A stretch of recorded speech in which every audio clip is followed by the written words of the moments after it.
like the fire. Girl, your wish is my command. Alright. We're ready. Yo, what's up, boys and girls? It's SwoleLax here, and I'm back at it with the video. Something a little different. Today, we're talking about the best set of 2018. Now, that might seem a little bit weird considering the title of this video, but I firmly believe that by the end of this video, I will make a compelling argument in terms of what I think was the best set, the most impactful set, and overall, going forward into the future, what will probably be the, look back upon at least, the greatest set of 2018. Now, I'm not going to be talking about the filler in-between sets like Dark Saviors or even Hidden Summoners, because overall I feel like that needs a separate video all in itself. Each of those little filler slash side sets really does have its own strengths and weaknesses that make it both good and terrible. But to save you some time on that video, Sky Strikers will probably be the key defining factor that makes Dark Saviors the filler slash in-between set of the year. Now today we're actually going to be talking about the four main sets that came out in 2018, starting with Extreme Force, Flames of Destruction, Cybernetic Horizon, and of course the most recent TCG set of Soul Fusion. 2018 saw a lot of really cool and a lot of interesting cards, especially in the TCG be released. We got some crazy new TCG exclusives that we will be getting more support sometime soon. We also got some really great cards that may not have been the best of the year, but did reinforce older archetypes and make them just that much better. So without further ado, let's go ahead and jump right into it to what I believe is probably the, not necessarily the worst set of the year, but probably the least impactful. You guys might find it hard to believe, but I believe Soul Fusion is probably the least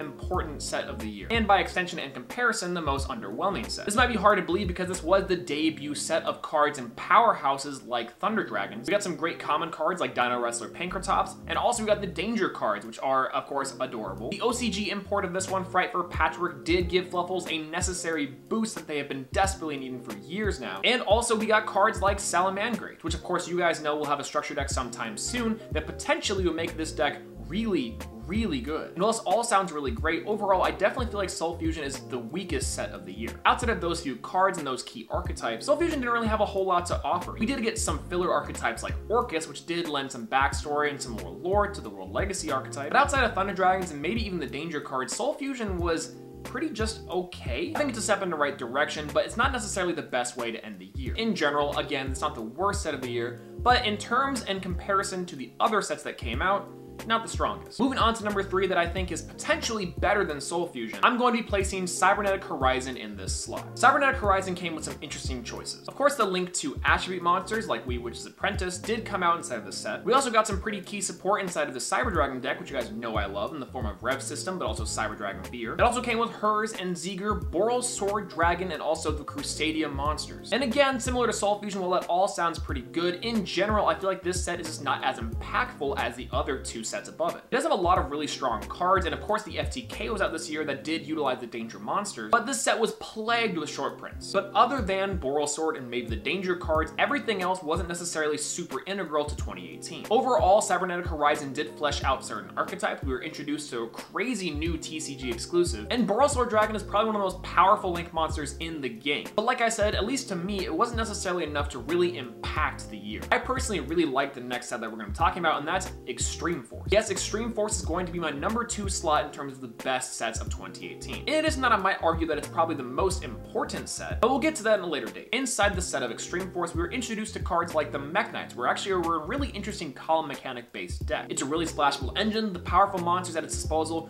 really help push some decks. And overall, the card artwork is super sick, the mechanic is really interesting, and I can see these cards sticking around for a while. We also have some hidden gems like Inspector Border and Underclock Taker. Inspector Border now is looked upon fondly, but back then it was kind of under the radar. In addition, we also got some great Link 2s in the form of Underclock Taker, Azelback to Wizzle 2 Tails of the Noble Knights, and of course, Heavy Metal Foes Electromite. Heavy Metal Foes Electromite is an infamous card for allowing the FTK of Pendulum Magicians to happen. Of course, it wasn't the main issue, but it was definitely a symptom. We also got cards like Saryuja Skulldread in there, which is a really good Link 4. We also got great support in the form of Overtext Qualtis for the Dinosaur engine. And lastly, why I'd argue this set is probably the most important of 2018 is because of Scramble Egg. No, that is not a meme, and no, we're not going to talk about the video that I made about it. The Scramble Egg really does show Konami's true colors. This slot was an OCG import that a lot of players really wanted either Fright for Patchwork to come over, or even cards like Needle Fiber. The reason why I said this is actually really important in terms of overall scope of Yu-Gi-Oh! Is because it's kind of like Smash Bros. This is going to sound kind of weird, but when Piranha Plant was announced for Smash Ultimate, it kind of showed everyone that Sakurai can do literally whatever he wants. No one's going to question it, you guys can't say anything about it, you're not getting Geno, you're not getting X character. He's gonna put in whatever character he thinks fits best. Comparing that to Yu-Gi-Oh, unfortunately, Scramble Egg is the Piranha Plant. Scramble Egg just kind of shows us that Konami can do literally whatever they want,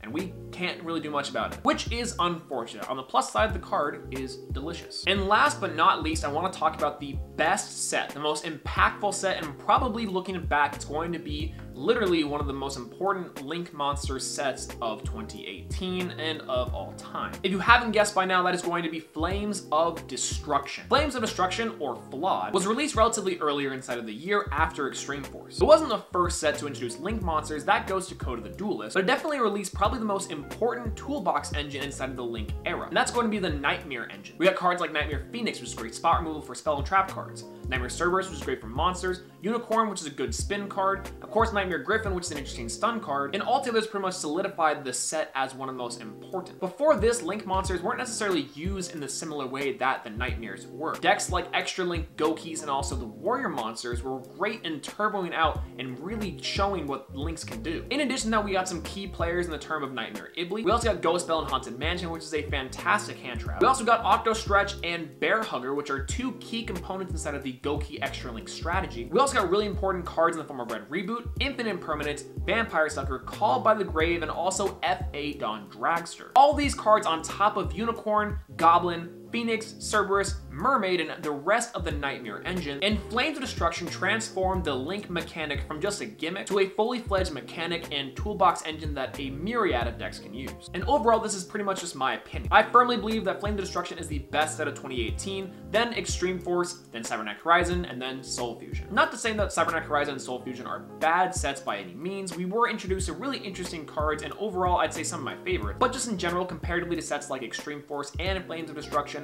those two sets just don't hold up as well. But I don't know, maybe it's just me. What do you guys think of it? What do you guys think is the best set of 2018? Do you guys think it's actually one of the filler sets, Hidden Summoners, Dark Saviors that came out a little bit earlier? Or do you guys agree with me? Do you guys think it's Flames of Destruction, Extreme Force, that kind of thing? I would love to know. Let me know in the comment section down below. If you guys like this video, make sure to leave a like if you want to see more. Please subscribe. I got more videos coming in the pipeline, so stay tuned for that if you want to. But yeah, that's all I gotta say.